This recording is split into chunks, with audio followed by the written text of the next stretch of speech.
हाँ जी स्टूडेंट्स। तो बेटा कल हमने डिस्कस किए थे सर्कल के डिफरेंट डिफरेंट टाइप्स के क्वेश्चंस को सॉल्व करने का प्रयास किया था। ठीक है, तो मैं सोचता हूँ कि अब हम सर्कल को लगभग कंप्लीट कर चुके हैं। सर्कल के जो भी कुछ इम्पोर्टेंट क्वेश्चंस थे वो हम काफ़ी हद तक देख चुके हैं। ठीक है, तो इसके बाद अब हम अपना नया टॉपिक स्टार्ट करते हैं जो कि है परवलय। आई थिंक सर्किल के अंदर एक लास्ट कल हम जो क्वेश्चन कर रहे थे अभिलंब का समीकरण वगैरह, तो वो निकाल लिया होगा आप लोगों ने। आई थिंक मैं ये सोचता हूँ क्योंकि उसमें हमने बिंदु निकाल लिया था और अभिलंब जिस रेखा के समांतर है वो रेखा मुझे मालूम है। तो मुझे तो क्या करना था केवल कि वहाँ पे लंबवत दूरी उसमें डालनी है और उसकी डी की वैल्यू आपको निकालनी है। डी की वैल्यू आपको निकल जाती है, यानी वृत्त के केंद्र से डाली गई लंबवत दूरी बराबर वृत्त की त्रिज्या। इस वाले कंसेप्ट से आप उसको सॉल्व करेंगे। क्लियर है? क्लियर है बात? चलिए अब नेक्स्ट हम बात करते हैं परवलय की। ठीक है,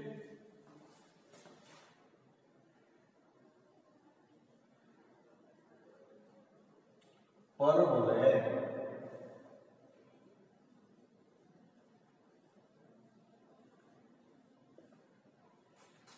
इसको हम बोलते हैं बेसिकली पैराबोला, परवलय या पैराबोला। ठीक है, आपने फिजिक्स में भी पढ़ा होगा जब मोशन आती है या गति आती है तो तीन तरह की गति है, एक विमीय गति, द्विविमीय गति और त्रिविमीय गति आती है। तो यहाँ पे जो त्रिविमीय गति की बात करते हैं वो हमारी है, वो कौन सी गति है? प्रक्षेप्य गति कहते हो आप उसको। तो जो वो प्रक्षेप्य गति है वही हमारा यहाँ पे कंसेप्ट है पैराबोला का। प्रक्षेप्य गति यानी मान लीजिए मैं किसी पत्थर को उठा के दूर तक फेंकता हूं तो वो पत्थर कैसे जाएगा? यहां से मैंने फेंकना स्टार्ट किया और ऐसे मूव करते हुए यहां तक पहुंचा। क्लियर है? तो ये ऐसे पत्थर जो आपका घूम रहा है, ये पत्थर यहां से ऐसे घूम के आया तो यहां पर इस पत्थर ने जो पाथ बनाया, जो रास्ता तय किया, यही रास्ता जो है हमें दर्शाता है किसको? परवलय को। किसको दर्शाता है? परवलय को। क्लियर है बात? ठीक है, तो परवलय की यदि हम मैथमेटिक्स के या गणित के अनुसार बात करें तो देखिए क्या है कंसेप्ट। यह है, सबसे पहले परिभाषा की बात करें तो एक ऐसे बिंदु का बिंदुपात जिसकी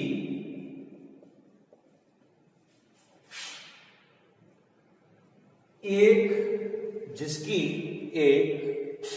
निश्चित रेखा तथा निश्चित बिंदु,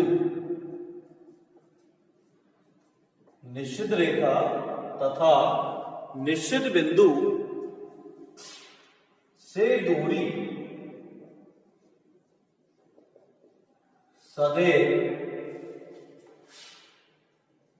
निश्चित रहती है।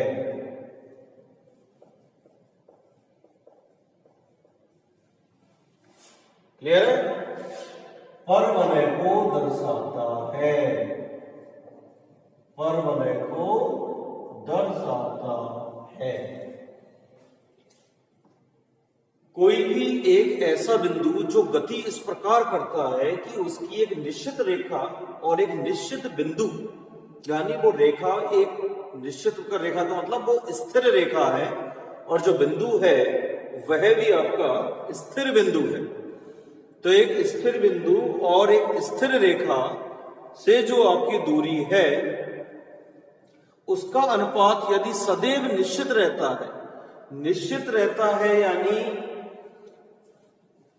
इसको हम कहते हैं सदैव निश्चित या सदैव एक अनुपात एक रहता है, तो इसको हम कहेंगे कि जो वो बिंदु पथ आपने है, बिंदु पथ जो भी मतलब रास्ता ट्रेवल किया उसको हम क्या कहेंगे, वो किसका रास्ता है, परवलय का। बिंदु पथ का मतलब क्या होता है, बिंदु के द्वारा बनाया गया पथ, यानी जो भी आपको पथ मिलेगा वो कैसा मिलेगा, परवलय। यदि उस रास्ते का हम कर्व लेके देखेंगे तो वो क्या मिलेगा आपको, परवलय। यानी कंसेप्ट क्या रहेगा, ध्यान देना,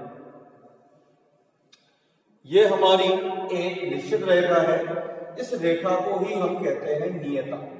ये स्टार्टिंग में भी मैंने बताया था, जितने भी वक्र होते हैं उसमें दो ही चीजें होती हैं, एक नियता और एक नाभि। नियत और नाभि के अनुसार ही सारे वक्रों को बनाया जाता है। क्लियर है बात?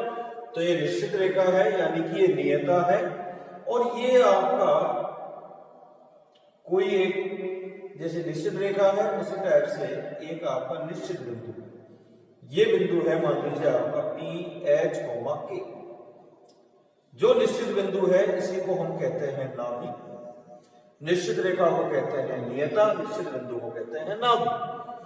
अब इन दोनों से किसी अन्य बिंदु की दूरी, इन दोनों से किसी अन्य बिंदु की दूरी किस प्रकार रहती है कि वो दोनों से समान रहे। जैसे मान लीजिए ये कोई बिंदु है, ये यहां से और यहां से, ये जो दूरी है, दूरी का मतलब समझ हमेशा किससे होता है, लंबवत दूरी से।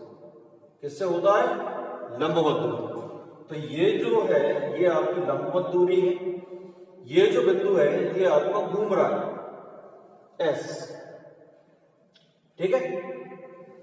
अब यदि मान लीजिए इसका हमें बिंदु पथ लेना है तो मैं इसको, जिसका बिंदु पथ लेना होता है उसको बेसिकली हम मान लेते हैं, मान लीजिए ये एच के है, और इसको हम फिक्स बिंदु के अकॉर्डिंग कुछ भी मान सकते हैं, मान लीजिए ए कॉमन।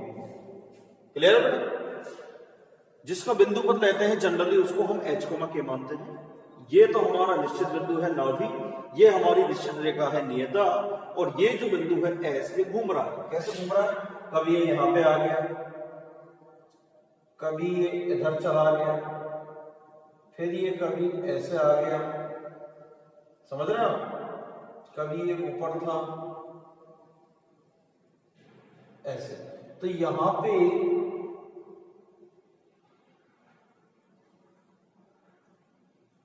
आप देखेंगे तो यहां पे कुछ इस टाइप की शेप आपको प्राप्त होगी, इस प्रकार की आकृति हमें यहां से प्राप्त होती है। तो जो ये आकृति आपकी प्राप्त होती है, यानी ये एस ने जहां जहां पर ये घूमा, और उसका यदि हम डॉटेड को मिलाएं इन बिंदुओं को, यानी एस जहां जहां पे जिस पाथ से घूमा उस पाथ को यदि हम ऐसे डॉटेड लाइन से मिलाएंगे तो हमें जो वक्र मिलेगा वही हमारा क्या है, परवलय। वो क्या है, हमारा परवलय। क्लियर है बात? तो यही हमारा क्या है बेटा, परवलय। अब यहां पर इंपॉर्टेंट बात क्या थी कि ये जो आपकी दूरी है, मान लीजिए ये दूरी मैं बोल देता हूं, यानी यहां पर कंसेप्ट ये था कि दूरी एसपी और एसएम ये दोनों आपकी बराबर है। इसका मतलब यहां एसपी बटे एसएम बराबर 1। एसपी बटे एसएम को तो हम क्या कहते हैं, इसी चीज को तो हम बेसिकली उत्केंद्रता कहते हैं, यानी ई बराबर कितना है, 1। क्लियर है? एसेंट्रिसिटी और उत्केंद्रता कितनी है, 1। इसको हम लिख सकते हैं एसपी बराबर एसएम। एसपी क्या है, ये दो बिंदुओं के बीच की दूरी, एसएम क्या है, ये आपकी कोई लंबवत दूरी है। क्लियर है बात, समझ में आ गई? तो देखिए बेटा, यदि मैं एसपी की बात करूं तो दो बिंदुओं के बीच की दूरी कैसे निकाल सकते हैं, ये हमारी ऐसे हो सकती है, h माइनस ए का whole square plus a minus b का होल स्क्वायर बराबर एसएम। एसएम जो भी हमारा होगा वो ये दूरी होगी। एसएम क्या है हमारी, ये जो एसएम है ये हमारी क्या है, लंबवत दूरी है। लंबवत दूरी के लिए क्या होना चाहिए, यहां पर ये आपकी जो रेखा है इसका समीकरण मालूम होना चाहिए। मान लीजिए रेखा हमारी, ऐसे मान लेता हूं, ax plus by plus c बराबर 0। क्लियर है? तो यानी ये आपके किसके बराबर होना चाहिए बेटा? लंबवत दूरी। लंबवत दूरी आपकी हो गई, यानी किसी बिंदु की किसी रेखा से लंबवत दूरी, यही तो मतलब हुआ इसका। तो यानी h, k से इस रेखा ax plus by plus c बराबर 0 की लंबवत दूरी। ये लंबवत दूरी कैसे निकालते हैं हम? ये हमें पहले से मालूम है। इस बिंदु को इस रेखा के समीकरण में पुट कर देते हैं और यहाँ पे x और y के जो गुणांक है उनको वर्ग करके जोड़ देते हैं और उसका वर्गमूल लेते हैं। यानी ये हो गया आपका ax plus b k plus c बटे under of a square plus b square. Clear? दूरी है तो हमेशा मॉडुलस को लेते हैं, यानी सदैव ये प्लस में ही ली जाती है। तो ये आपका कंसेप्ट हो गया एस पी बराबर ऐसा है। यदि एस पी बराबर ऐसा है, इस कंसेप्ट के हिसाब से हम सॉल्व करेंगे तो हमें यहाँ पर जो भी यहाँ पे इक्वेशन प्राप्त होगा वो किसका इक्वेशन प्राप्त होगा? हमें परवलय का। किसका प्राप्त होगा बेटा? परवलय का। क्लियर है बात? अब यहाँ पे हमारे कुछ स्टैंडर्ड कर्व दिए जाते हैं, कुछ मानक परवलय के कर्व हैं। तो उन मानक परवलय के कर्व को इक्वेशन हमें मालूम होनी चाहिए और परवलय के अंदर कुछ और भी गुणधर्म होते हैं, कुछ और प्रॉपर्टीज होती हैं, वो सारी भी हमें यहाँ पर मालूम होनी चाहिए। क्लियर है? और उससे पहले हम एक चीज ये भी देख सकते हैं कि परवलय के केस में आपको इक्वेशन कैसे उसकी प्राप्त की जाती है, परवलय की कोई भी इक्वेशन, यह भी हमें मालूम होनी चाहिए। क्लियर? तो यहाँ पे थोड़ा सिंप्लीफाई करके तो हम यहाँ पे निकाल सकते हैं कि बेसिकली परवलय की इक्वेशन क्या है। तो इसको थोड़ा सा आगे समझते हैं। बाकी कंसेप्ट जो है हमारा परवलय का वो बेसिकली यही है। क्लियर है? कि जब भी आपको कोई बिंदु दिया जाएगा उससे आप और एक रेखा दी जाएगी, तो जो निश्चित रेखा है उससे लंबवत दूरी निकालनी है और किसी जो निश्चित बिंदु है यानी जो नाभि है उससे आपको दो बिंदुओं की दूरी निकालनी है। दोनों को आपको बराबर कर देना है। इसके बाद जो भी आपका समीकरण आएगा वही आपका किसका होगा? परवलय का समीकरण होगा। क्लियर है? इस चीज को चलिए पहले एक एग्जाम्पल से मैं आपको सॉल्व करके बताता हूं।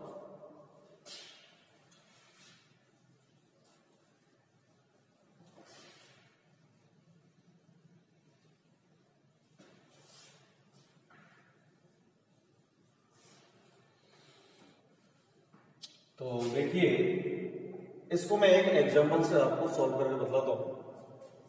मान लीजिए क्वेश्चन है,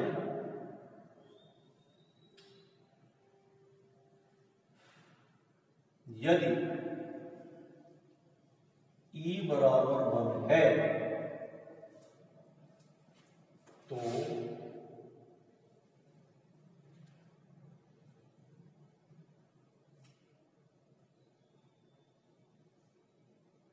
E बराबर 1 है तथा बिंदु 3,2 की रेखा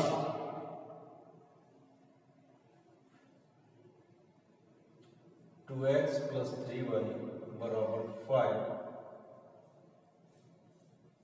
से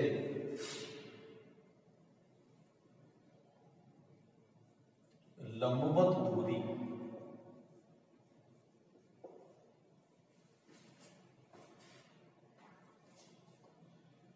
बिंदु 3,2 की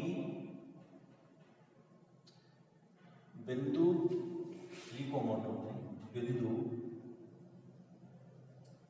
इसको लेते हैं किसी बिंदु की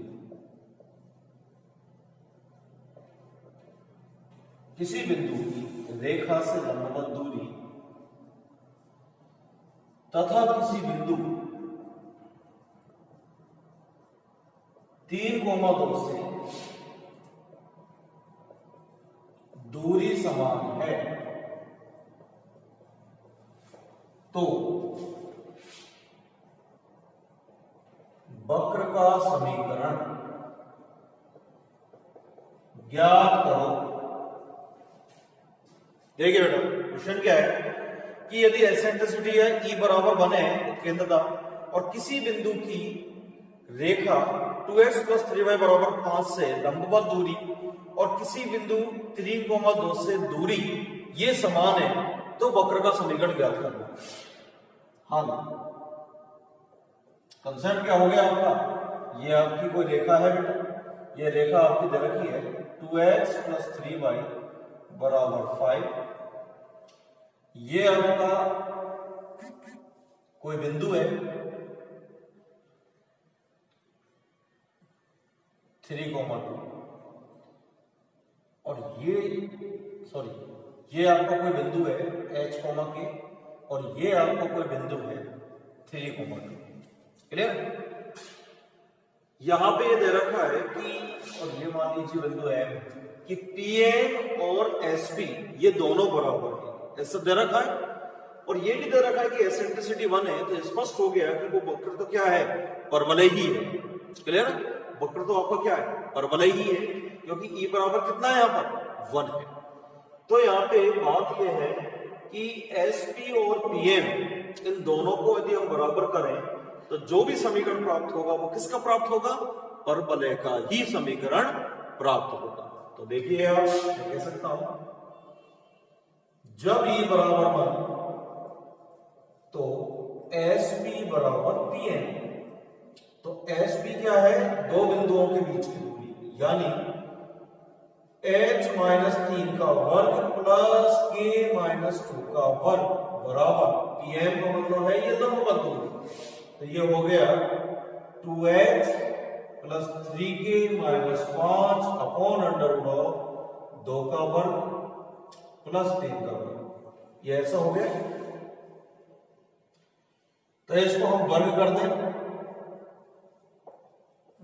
वर्ग करने पर कितना हो जाएगा बेटा, h-3 का वर्ग प्लस k-2 का वर्ग बराबर, ये किया तो ये कितना हो गया 2h + 3k-5 का वर्ग, नीचे कितना आ जाएगा 4 यानी 13, √13 है तो 13 हो जाएगा, यानी ये 13 आपका इधर गुना हो जाएगा। क्लियर है, बात समझ में आ गई? सॉल्व कर लेते हैं। a - b whole square h² minus के 6h प्लस का 9 प्लस का k² माइनस 4k प्लस का 4, ये हो गया बेटा a + b + c का होल स्क्वायर, तो a² यानी 4h², b² 9k², 5² 25, फिर 2ab यानी 2 4 3 12, ये हो गया 12h के, इन दोनों से हो गया 15 दोनों माइनस के 30 के, 2ab 2bc और 2ca, ये हो गया आपका माइनस के 20h, ऐसा हो गया क्या? सॉल्व करोगे 13h² माइनस के 78h, ये हो गया 117 प्लस 13k² माइनस के 52k प्लस के 52 बराबर है 4h² plus 9k² plus 25 plus 12hk minus 30k minus के 20h। क्लियर? इसको थोड़ा आगे सॉल्व कर लेते हैं, कितना आएगा देखिए। सॉल्व करने पे ये हम देखते हैं तो 13 - 4 ये हो गया आपका, डेट कर रहा हूं 8h², 13 - 9 ये हो गया आपका 4k², ठीक है, माइनस के 78h और प्लस का 20h हो जाएगा, तो ये हो जाएगा माइनस के 58h, ये हो गया माइनस के 52k और ये माइनस के प्लस हो जाएगा, यानी माइनस के 22k, और इधर आपका हो गया 117 और 1 ये हो गया आपके 6 9, ठीक है, और इधर आपका हो गया 25, ये हो गया 25, इसको घटा दें तो ये हो गया 144, ये आपका हो गया प्लस का 144 हो जाएगा ये तो, और उससे पहले इधर सॉल्व करके आ जाएगा, ये इधर आएगा तो माइनस के 12h की, ठीक है, और प्लस का 144 बराबर जी। ये आपका सॉल्व करने पर आएगा। अब यहां पे क्या ले लेते हैं, हमें वक्र का समीकरण चाहिए, अतः h, k का TH, k का बिंदु पर लेने पर क्या आ जाएगा, h की जगह रख दीजिए x और k की जगह रख दीजिए y। ये सब हो गया -22y -12xy प्लस के 144 बराबर 0। क्लियर है क्या? तो ये आपका ओवरऑल सॉल्व होने पर ये प्राप्त हुआ। तो ये जो समीकरण आपका प्राप्त हुआ है, ये किसका समीकरण है? आपका परवलय का समीकरण। क्लियर है? तो ये है कि यदि आपको एक क्वेश्चन में इस टाइप से दिया जाता है कि कोई भी बिंदु है, उसकी रेखा किसी एक रेखा से और किसी एक बिंदु से जो दूरी है वो समान है, तो ये स्पष्ट है कि वहां पर उत्केंद्रता एक होती है, और उस केस में आपको जो समीकरण प्राप्त होगा वक्र का, वो सदैव और सदैव परवलय का ही समीकरण होगा। क्लियर है बात? बहुत ही आसान चीज है और बहुत ही स्पष्ट तरीके से हमने इसको देखा। क्लियर है? कोई प्रॉब्लम किसी को इसमें? क्लियर है? तो आज के लिए हम केवल इतना ही पढ़ते हैं। आगे कल हम बात करेंगे परवलय के विभिन्न प्रकार के इक्वेशंस की, है ना, और एक इक्वेशन मैं आपको फाइंड आउट करके बतलाऊंगा भी कि वो इक्वेशन आखिर कैसे बना, और वो जो स्टैंडर्ड इक्वेशंस हैं उनको हमें पढ़ना है। इसके अलावा हमें जो परवलय के अंदर जो कुछ बेसिक गुणधर्म है, कुछ विशिष्ट गुणधर्म है, उनको भी हमें देखना है।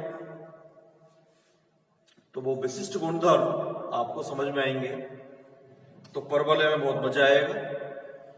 देखिए, व्रत के हमने सारे केस देखे थे। इसके अंदर जैसे व्रत के अंदर हमने बहुत सारी चीजें देखी थी, जैसे व्रत के अंदर स्पर्श रेखा की बात की थी, व्रत को यदि कोई रेखा काटती है तो क्या होता है, ठीक है। तो इसी टाइप से परवलय के अंदर भी बात होगी, परवलय को कोई रेखा काटती है या परवलय की कोई स्पर्श रेखा है, तो उस चीज को भी हम यहाँ पे देखेंगे। यानी जैसे व्रत के अंदर